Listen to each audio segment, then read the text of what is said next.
Bon sabbat. Ah, alors vous êtes là, c'est bien. On aurait pu être ailleurs, frères et sœurs, mais on est là ce matin. Alors je vous invite à vous mettre debout et à chanter cette divine grâce qui nous a encore une fois amenés ici.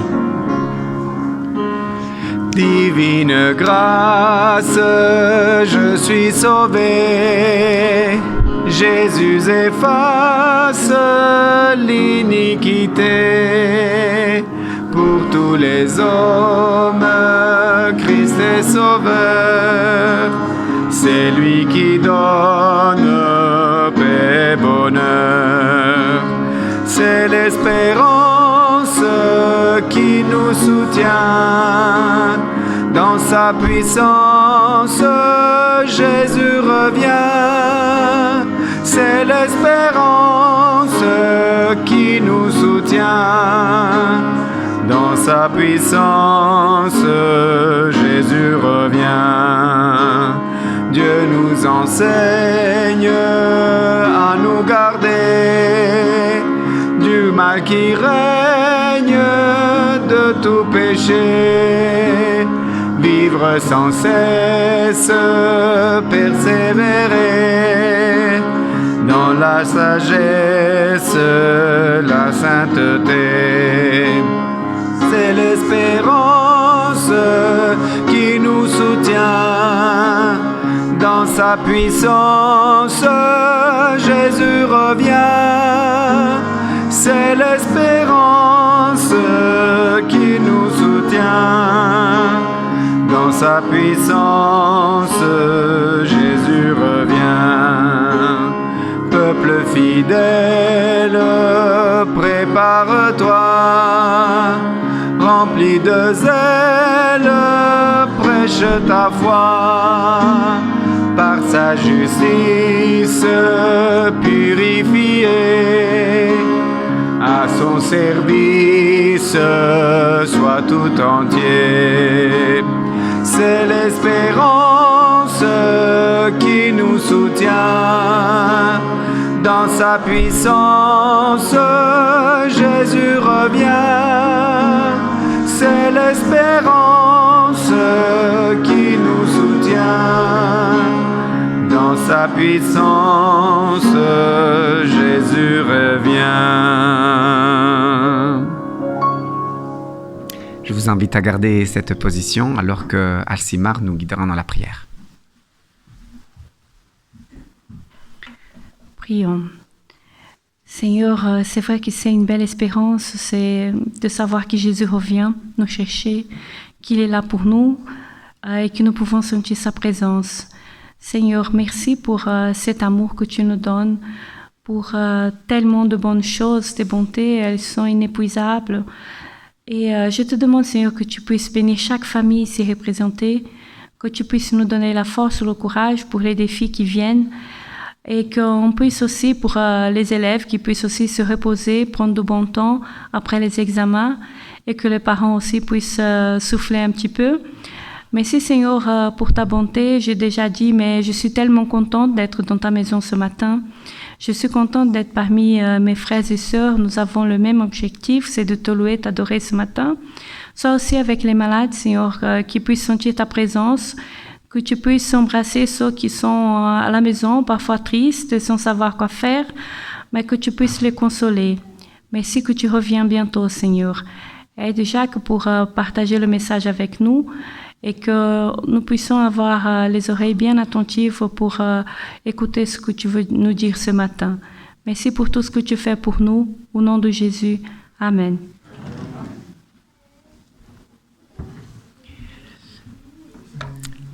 Eh bien, nous avons encore l'occasion de lever nos voix en pensant que peut-être si on chante assez fort, on arrivera à percer un peu les nuages pour avoir un petit rayon de soleil. Parce que le rayon de soleil, frères et sœurs, c'est notre Jésus. C'est lui dont on a vraiment besoin pour qu'il fasse beau dans nos vies. Alors chantons, Seigneur, par la clarté de ton amour, viens, chasse cette obscurité qui nous entoure. Seigneur, par la clarté de ton amour, chasse l'obscurité qui nous entoure. Jésus, toi la lumière qui nous éclaire, vérité qui nous guide et qui nous libère, brille sur nous, brille sur nous.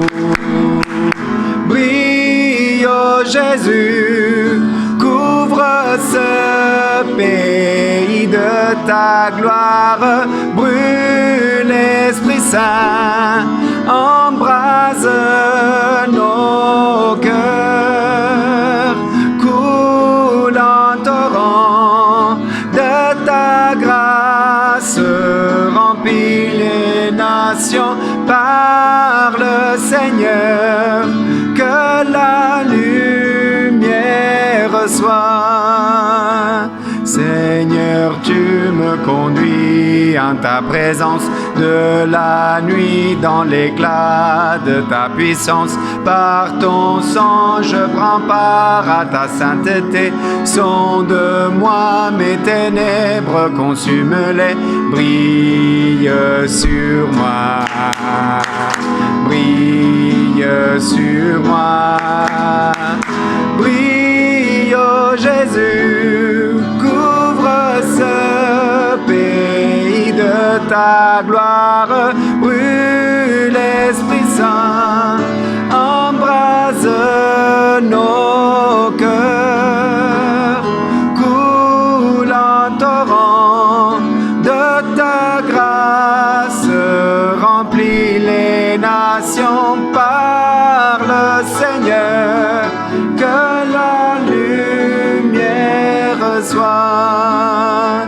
Et quand nous contemplons ta royauté, nos visages reflètent ta beauté, transformés sans cesse de gloire en gloire, que sans fin notre vie dise ton histoire, brille sur nous, brille sur nous, brille, oh Jésus, couvre ce pays de ta gloire, brûle l'Esprit Saint, embrase nos cœurs, coule en torrent de ta grâce, remplis les nations, parle Seigneur, que la lumière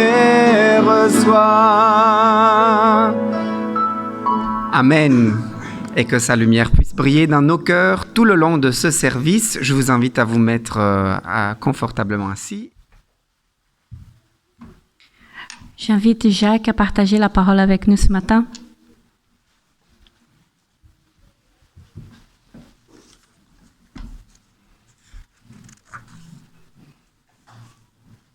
Merci, bonjour à tous.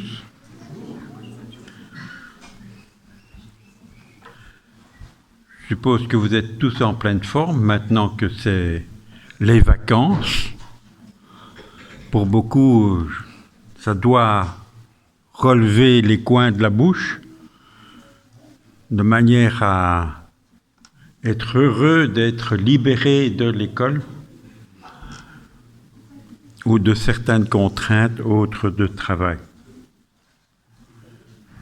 Période bénie, je suppose que nous mettrons à profit pour réfléchir à notre avancement spirituel.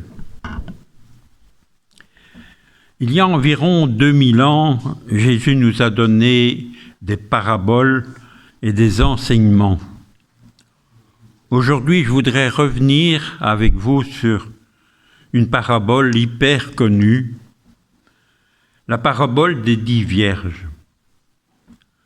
Alors, oui, je sais que vous savez tous, vous la connaissez tous, cette histoire, que vous en avez même les explications et que vous me direz, il n'y a plus rien à apprendre sur le sujet.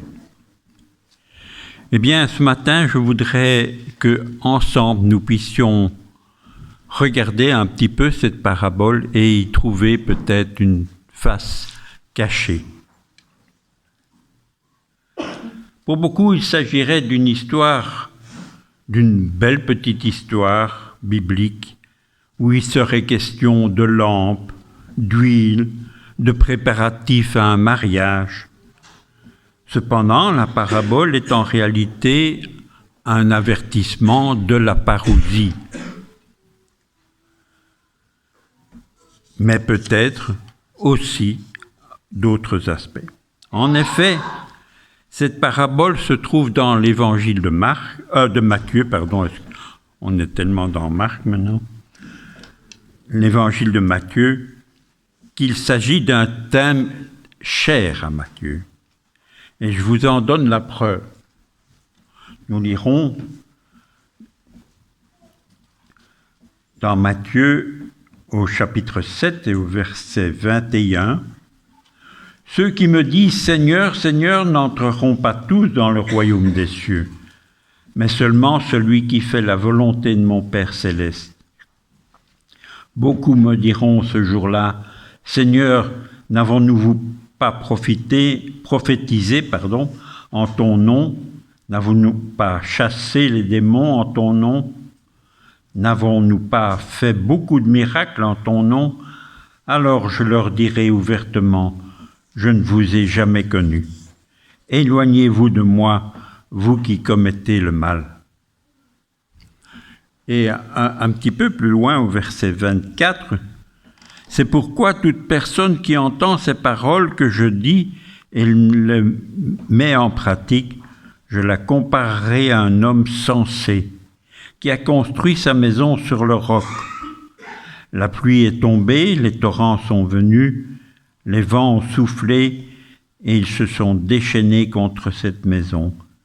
Elle ne s'est pas écroulée parce qu'elle était fondée sur le rocher.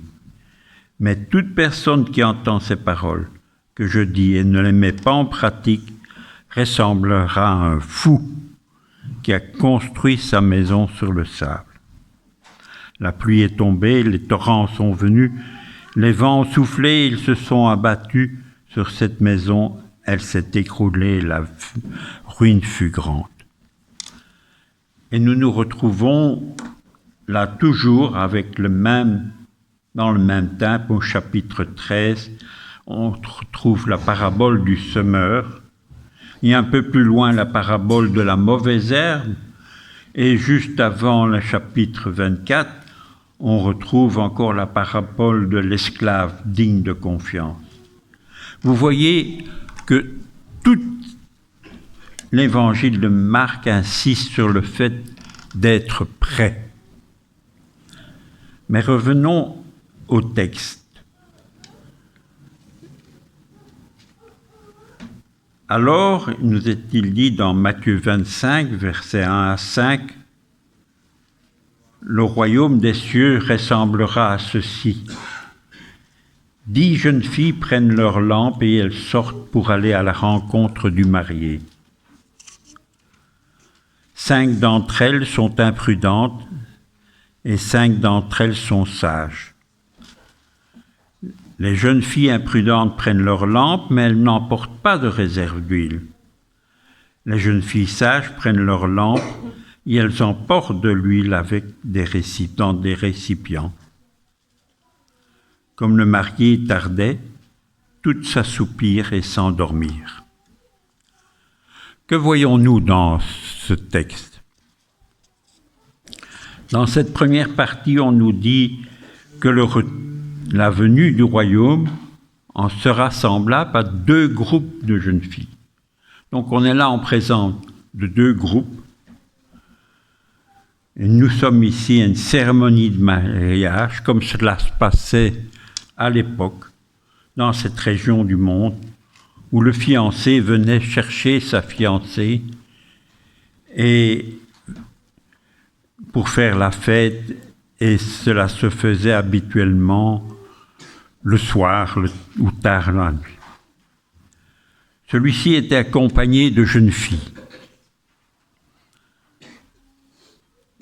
qui faisaient un cortège illuminé par leurs torches et au son du chauffard. Je suppose que vous savez tous ce que c'est le chauffard. C'est ces cornes de bélier dont on en a fait une trompe et dont on souffle dedans et qui émet un son assez spécial. Dans notre parabole, les jeunes filles d'honneur sont divisées donc en deux groupes. Une dite sage, qui avait une réserve d'huile. D'autres folles ou imprévoyantes, qui n'avaient pas de réserve. Et pourtant, un peu plus tard, dans notre lecture, nous les retrouverons en un seul groupe. Parce que toutes ces jeunes filles, sages ou folles, s'endorment. Donc, toutes ces jeunes filles qui attendent l'époux s'endorment. Et le retard de l'époux, vous savez, tout ce que cela parle du retour du Christ, qui tarde et que nous attendons encore. Je vous invite à avancer dans notre lecture. Au milieu de la nuit, on cria « Voici le marié !» Allez à sa rencontre. Alors toutes ces jeunes filles se réveillèrent. Toutes se réveillèrent. Préparèrent leurs lampes. Les folles dirent aux sages, « Donnez-nous de votre huile, car nos lampes s'éteignent. » Les sages répondirent, « Non, il n'y en aurait pas assez pour nous et pour vous. Allez plutôt chez ceux qui en vendent et achetez-en pour vous. » Pendant qu'elles allaient en acheter, le marié arriva. Celles qui étaient prêtes entrèrent avec lui dans la salle des noces, et la porte fut fermée. Finalement, le cri vient au milieu de la nuit. « Voici l'époux !» Et là, les jeunes filles d'honneur vont à nouveau se reséparer en deux groupes. Chacune ont leur lampe à huile. Il s'agit ici de lampes ou de torches. C'est des lampes passes qu'on dit.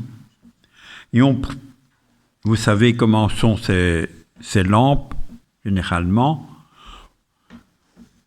Surtout les exploits pourraient vous l'expliquer. On prend un bâton, un grand bâton, et on noue autour du bâton un tissu. Et ce tissu, on le trempe dans de l'huile, ou pour nous de la paraffine liquide, pour que ça puisse brûler. Mais quand il n'y a plus d'huile, qu'est-ce qui se passe? Eh bien, il faut réimbiber d'huile le bâton, le tissu. Faute de quoi, c'est le tissu qui brûle. Et alors, il n'y a plus de lampe.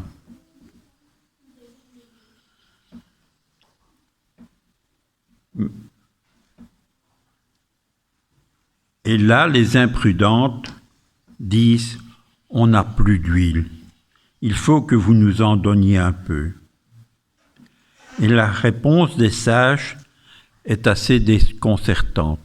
Je ne sais pas si vous trouvez ça très chouette, si vous vous mettez un petit peu à la place de ces groupes de jeunes filles qui attendent tous l'arrivée de l'époux.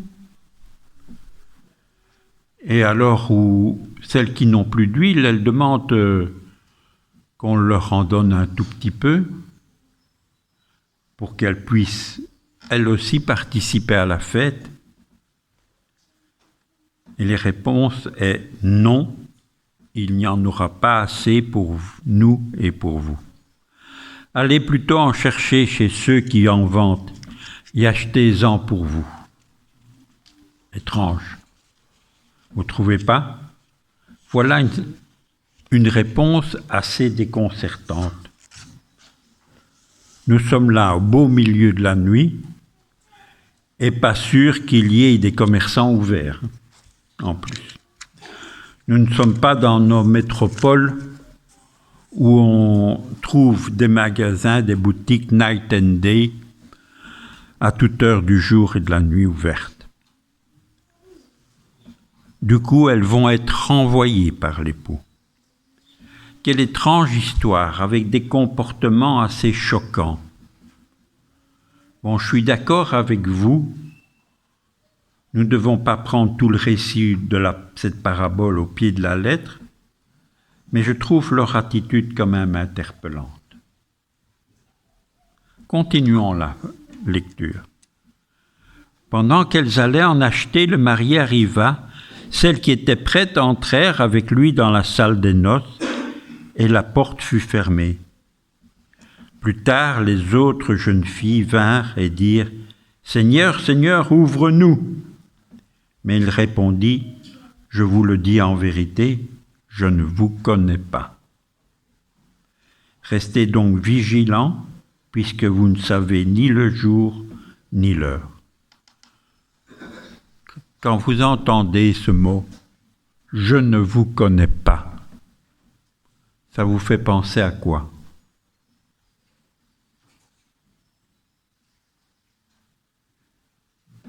À une autre citation de Jésus.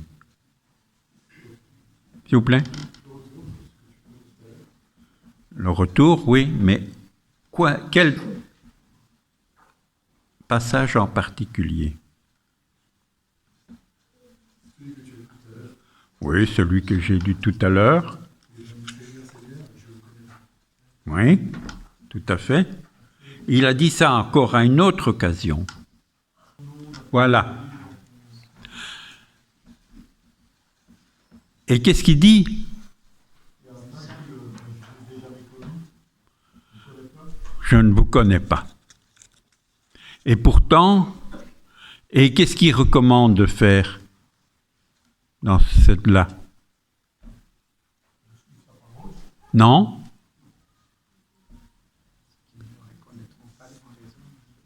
Chaque fois que vous aurez fait ces choses, c'est à moi que vous les aurez faites. Et ils demanderont, mais quand avons-nous fait ces choses?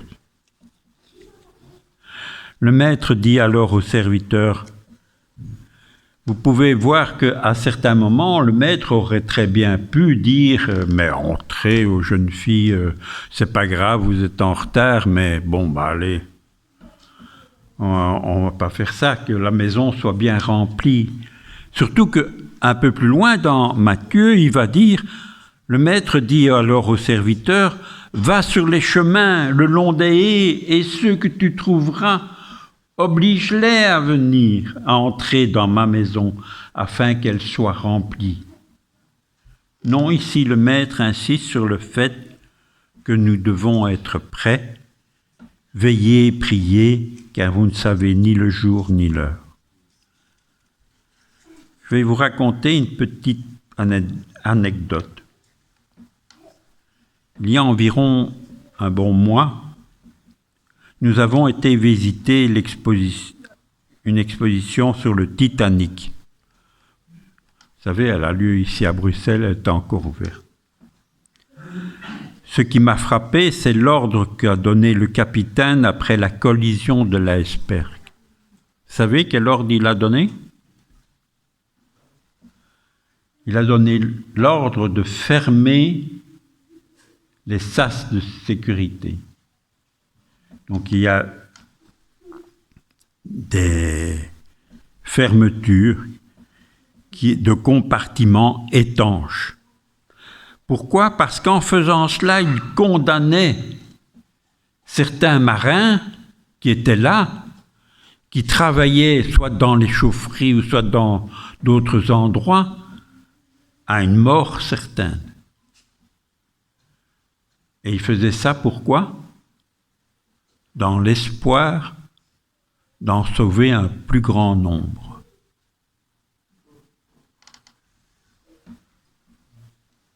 C'est un choix difficile à faire,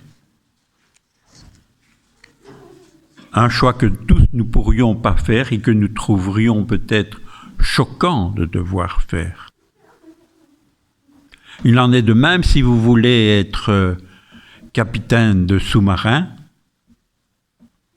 il faut pouvoir donner cet ordre, fermer le compartiment étanche. Situation étonnante, qu'un peu plus loin dans la parole les invités, il dira, le maître dit alors aux serviteurs, veillez et priez, car vous ne savez ni le jour ni l'heure. D'autre part, je suis étonné que personne d'entre vous ne fasse de remarques sur le fait des demoiselles sages. Vous trouvez ça normal, la réaction de ces j'allais dire vierges sages, car c'est le vieux, la vieille expression, je dirais qu'on les qualifie, ces demoiselles d'honneur sages, prévoyantes. Vous trouvez ça normal qu'elles disent qu'il n'y en aurait pas assez pour vous et pour nous? Non, on ne vous en donne pas. Donc elles pourraient le faire, mais juste elles ne veulent pas le faire. Voilà qui s'oppose tout à fait à l'Évangile, de partager avec les plus pauvres, non? C'est incohérent, bizarre. Dites-moi, que représente l'huile dont on doit faire une réserve? Alors, je vous écoute. S'il vous plaît? Le Saint-Esprit. Oui. Ça peut être le Saint-Esprit, mais le Saint-Esprit dans la Bible, comment je vais en faire une réserve? Il nous est donné par Dieu. Point barre. Je ne peux pas en faire une réserve.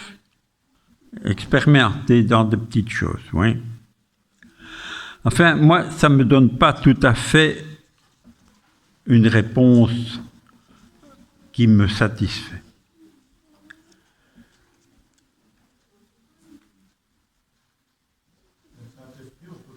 Il y en a qui disent que ça pourrait être autre chose que l'huile. Ça pourrait représenter l'expérience spirituelle. Et cette expérience ne se partage pas. On peut bien donner la foi à quelqu'un d'autre ou faire participer un autre à sa propre expérience spirituelle. Vous savez, il n'y a jamais que les choses que l'on fait nous-mêmes qui nous servent. Si je vous dis il ne faut pas faire ceci parce que, rappelez, moi j'ai eu ça et c'était catastrophique, ça ne vous sert à rien.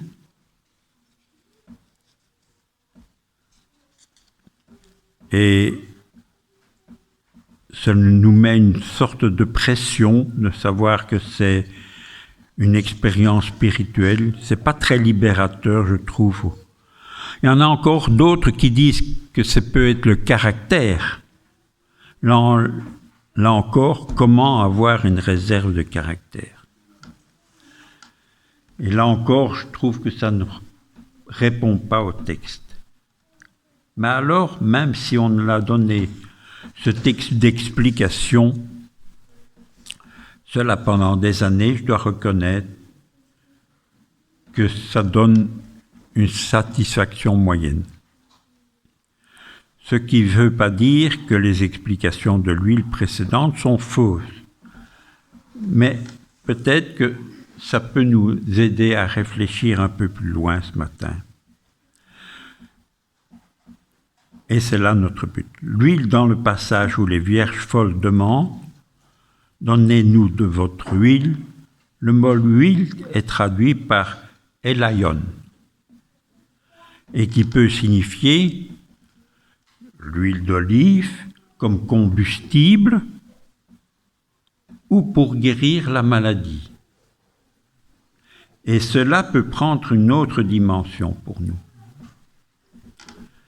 Mais revenons aux réactions des jeunes filles. Comment auraient-elles pu réagir au manque d'huile des jeunes filles imprévoyantes? Vous auriez été à leur place. Vous vous trouvez là, il y a la moitié qui ont une réserve, l'autre moitié qui n'en a pas. Vous feriez quoi? Les uns comme les autres. Oui, j'ai entendu. Partager. Elles auraient très bien pu se dire, ben bon, on va se mettre à deux à une lampe et on y va comme ça. Non? Je sais pas. Moi, c'était quelque chose que je trouvais tout à fait logique. S'il vous plaît? Pourquoi c'est trop tard? Dans ce cas-ci, oui, ils ne l'ont pas fait. Ça. Et si elles avaient partagé, c'est ce qu'on pourrait appeler la relation de la vie communautaire. S'entraider, avoir de la compassion, avoir de l'affection les uns pour les autres. Lui, il pourrait être le vécu relationnel et communautaire. Et ça, nous pouvons en faire une réserve. La vie ecclésiale n'est pas seulement faite pour venir ici ensemble à l'église et écouter. C'est aussi pour partager ensemble. C'est avoir des relations ensemble. S'encourager, créer des liens les uns avec les autres. Nous avons tous des soucis, tous des ennuis de tous ordres. Nous avons des problèmes. Nous connaissons les maladies, les échecs amoureux, professionnels, scolaires. Je pourrais vous faire une liste longue comme mon bras et qui nous touche tous, quel que soit notre âge. Il est vrai que nous pourrions prier les uns pour les autres, mais agir, être à l'écoute est de loin beaucoup plus efficace. Mais pour cela, il nous faut avoir tissé des liens les uns avec les autres auparavant. On ne se confie pas facilement aux autres. On a son amour propre. Nos problèmes, on a une pudeur en nous qui nous empêche de parler. Il faut pour cela avoir une relation étroite avec quelqu'un d'autre. Et vous comprenez tout de suite que c'est quelque chose de délicat. Jésus a dit dans les Béatitudes, « Heureux les affligés, car ils seront consolés. » Consolés par le travail de l'Esprit, mais aussi par vous, par moi. Je suis très heureux de voir que nous sommes prêts à aller vers les autres moyens de l'évangélisation, mais combien il nous serait profitable d'établir des relations intimes les uns avec les autres. Plus nous aurons de liens, plus on aura de l'entraide, et ainsi nous aurons une réserve d'huile qui nous permettra de traverser toutes les difficultés en attendant le Christ. Et je terminerai par le texte de l'apôtre Paul dans 2 Corinthiens au chapitre 1, versets 3 et 4. Béni soit le Dieu le Père de notre Seigneur Jésus-Christ, le Père plein de compassion et le Dieu de tout réconfort. Il nous réconforte dans toute notre détresse, afin que nous puissions réconforter ceux qui se trouvent dans la détresse, grâce à l'encouragement que nous recevons nous-mêmes de la part de Dieu. C'est ma prière pour chacun d'entre nous. Amen.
Au milieu de cette longue nuit d'attente,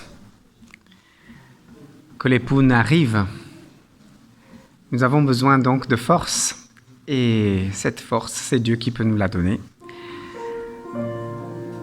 Je vous invite à vous mettre debout et chanter ce cantique « Veux-tu briser du péché le pouvoir » qui nous rappelle justement que la force est en Christ. Alors, remplissons-nous de cette force en chantant aussi ce cantique, le 319, dans le « Donnez-lui gloire ». Veux-tu briser ?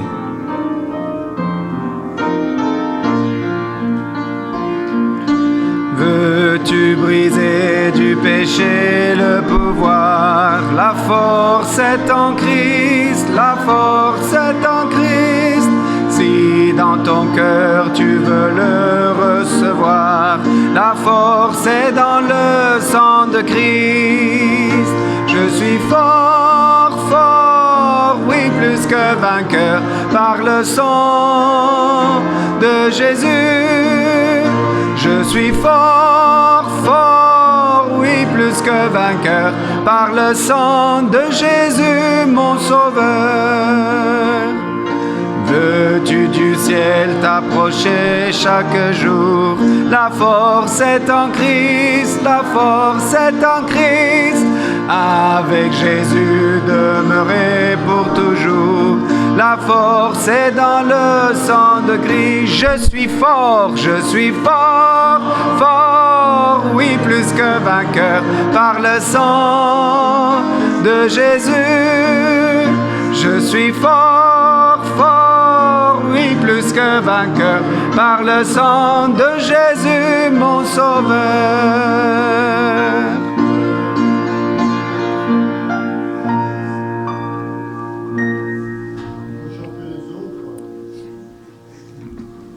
Et nous allons suivre maintenant Jacques pour la prière. C'est trop tard, le cantique est fini.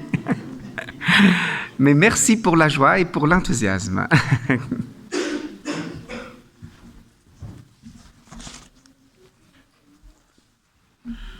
Prions. Seigneur notre Dieu, nous venons à toi pleins de reconnaissance pour tous tes bienfaits à notre égard. Nous te remercions pour l'assurance que tu nous donnes, pour ton écoute à nos besoins multiples et à ta disposition à nous répondre. Ce matin, nous te présentons chaque famille, chaque couple, chaque jeune, chaque personne ici présente ou sur Internet Père éternel, manifeste ta grâce sur chacun. Puisses-tu apporter la guérison là où il y a la maladie, la consolation là où il y a la tristesse et le découragement, et apporte l'orientation d'en haut où il y a le sentiment d'égarement. Apporte la paix là où il y a des crises et agis afin que nous soyons tous des canaux de bénédiction autour de nous. Nous te remercions pour tout ce que tu fais et tu feras au nom de Jésus. Amen.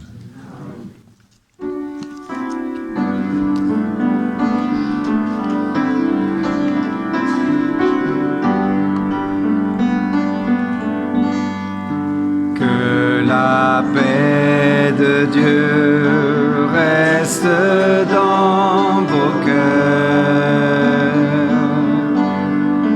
Que la paix de Dieu reste dans vos cœurs. Que sa force vous anime dans la joie ou dans les pleurs. Que la paix de Dieu reste dans vos cœurs. Que l'amour de Dieu reste dans vos cœurs. Que l'amour de Dieu reste dans vos cœurs. Que sa force vous anime dans la joie ou dans les pleurs. Que l'amour de Dieu reste dans vos cœurs. Que le Saint-Esprit reste dans nos cœurs. Que le Saint-Esprit reste dans nos cœurs. Que sa force nous anime dans la joie ou dans les pleurs. Que le Saint-Esprit reste dans nos cœurs.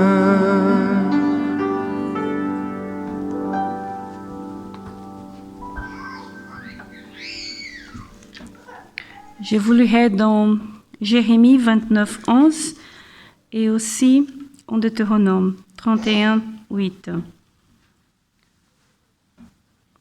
Je connais, moi, les plans que je prépare à votre intention pour vous, déclare le Seigneur. Non pas des plans de malheur, mais des plans de paix, afin de vous donner un avenir et un espoir. Alors vous m'invoquerez, vous pourrez partir, vous me prierez et je vous entendrai. Le Seigneur lui-même marchera devant toi. Il sera lui-même avec toi. Il ne te délaissera pas, il ne t'abandonnera pas. N'aie pas peur, ne sois pas terrifié. Que le Seigneur puisse vous bénir à tous. Amen.